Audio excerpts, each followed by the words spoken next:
Hello, everybody. I thought that it would be kind of fun to come on here and talk a little bit about money and marriage and how to manage your finances together in honor of Valentine's Day. So, this is something that would be awesome to bring up at your Valentine's Day dinners tonight. No, I'm just kidding. Don't do that. But I just thought it'd be kind of fun for you to get to know me a little bit better and our relationship and the background there. And then also, just to give you guys some tips in dealing with your spouse and money. So in my marriage relationship, I am the nerd. I am the saver. Obviously, I love budgeting. I love spreadsheets. And my husband is the free spirit. He is the nerd. He likes to spend, and he doesn't, it's not like he goes out and spends like frivolously, but he definitely likes to spend more than I do. So when we first got married, this was a huge issue and a huge point of stress in our marriage relationship because we were constantly bickering about money. Even if it didn't lead to like large fights about money, we were still constantly bickering about it, and we would avoid the money conversation, I feel like, just because we knew that it was going to lead to a fight. So if that's you, there is hope. So I just wanted to quickly share a couple things that have worked well for us and a couple things that didn't work well for us. So first, you guys need to be doing this together. When you are married, you need to be working towards your financial goals and creating your plan together. It can't just be one person. Every marriage is either growing together or growing apart. And if you're the only one dealing with the money or worried about the money, managing the finances, you're going to grow apart. So you guys have to be on the same page doing this together. That's rule number one. Rule number two is if you're married, you need to have a joint bank account. You cannot be growing together in marriage and have separate finances. And it's hard to work towards the same goals and be on the same page if you don't have a joint checking account.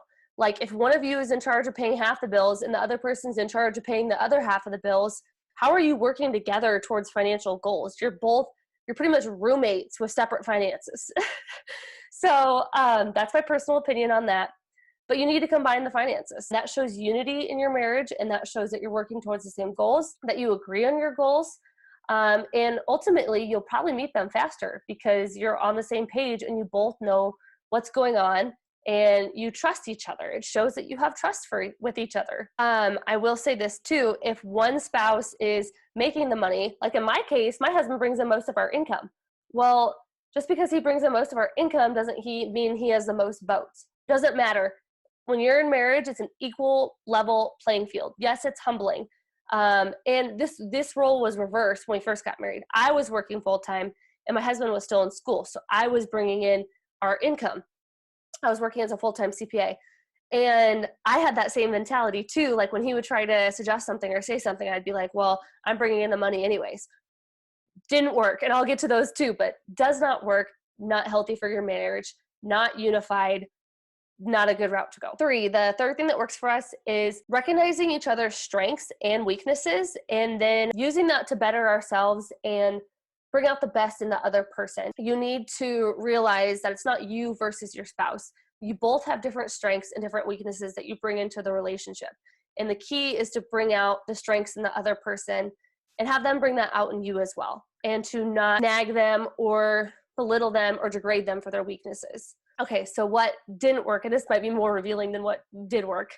One, being controlling. So because I am the nerd and I like the spreadsheets and I like doing the budget, I tend to be controlling with money. I think that my way is right and that I know what's best.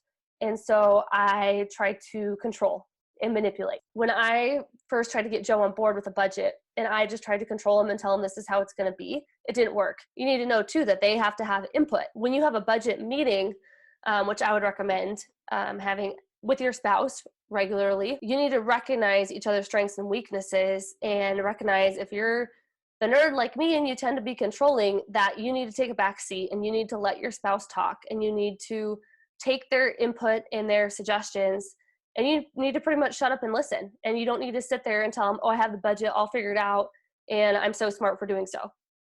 They're just going to want to leave. They're not going to want to be involved in the process. So that did not work. So another thing that doesn't work well for us is me trying to get Joe to do his own tracking of his own budget because he is just not, that's not something that he's interested in. He is okay with me keeping track and letting him know if he's close to being over budget or if he goes over budget. But me trying to get him to do tracking every single day or every single month or whatever is just not going to work. I'm the nerd, so I'm going to be more involved in that sense of tracking the budget and that kind of thing.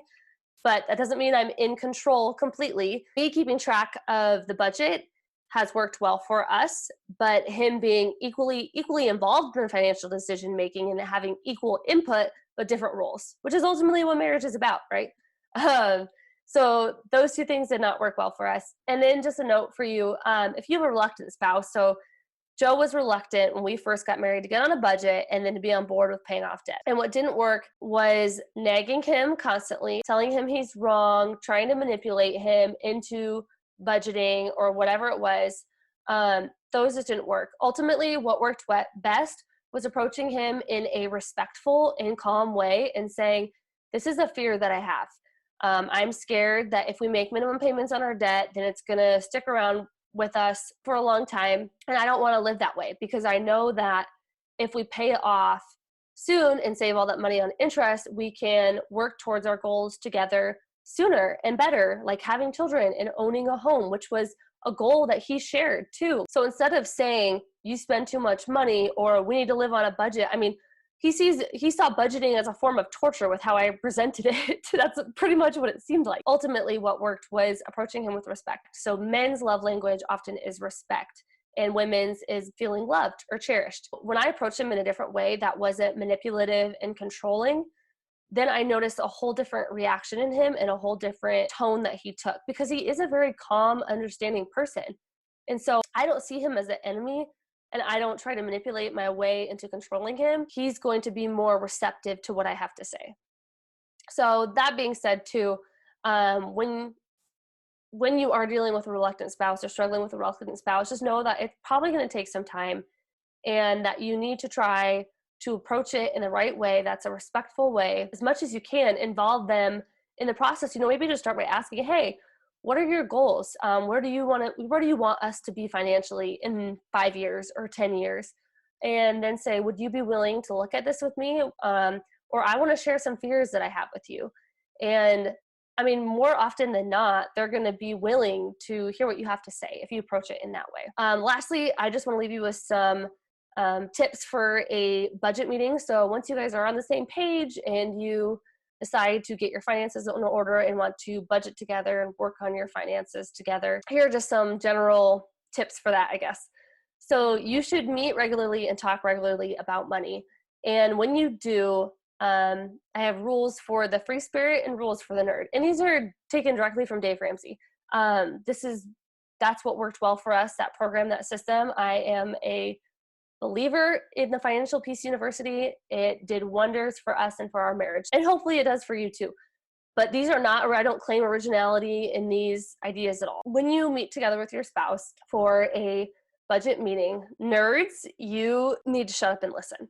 You need to let your spouse have input. You need to talk less, and you need to be willing to compromise. Your spouse is going to have different ideas than you of how your money should be spent and where it should go. Now, within reason, you need to be willing to compromise. I mean, obviously, if your spouse suggests that you have a $500 eating out budget and you invest nothing, well, then that's something different to talk about. But you need to be willing to compromise and show up ready to listen and to speak less. For the nerds, then a couple of guidelines for you would be show up, first of all.